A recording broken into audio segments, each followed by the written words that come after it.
తెలంగాణ రాష్ట్రం విషయానికి వచ్చినట్లయితే తెలంగాణ రాష్ట్రం వినూత్నంగా మరో రూపకంగా ఎంఎస్పి ఇచ్చే ప్రయత్నం చేసిందే రైతు బంధు పథకం.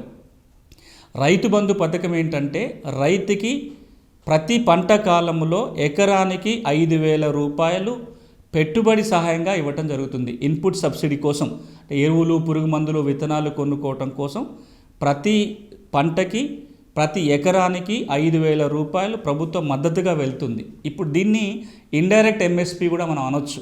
ఎందుకంటే ఎంఎస్పి లెక్క కట్టేటప్పుడు ఏం లెక్క కడతాము?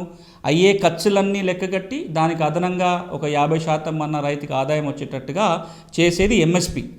రైతు బంధు ఏం చేస్తుంది? అయ్యే ఖర్చుల్ని ప్రభుత్వం కొంత భరిస్తుంది. అంటే రైతుకు తన జేబుల్లోంచి అయ్యే ఖర్చు తగ్గుతుంది.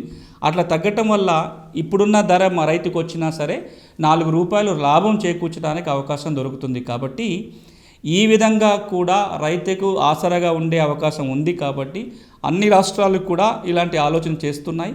కేంద్రం కూడా రాష్ట్ర ప్రభుత్వం ప్రవేశపెట్టిన రైతు బంధు పథకం ఏదైతే ఉందో దీని ఆధారంగానే ఇప్పుడు కొత్తగా రైతుకి ఎకరానికి కొంత డబ్బు చెల్లించే పథకాన్ని ఇటీవలనే తీసుకొచ్చింది. ఇది మరో రూపకమైన ఎంఎస్పి. ఇక చివరిగా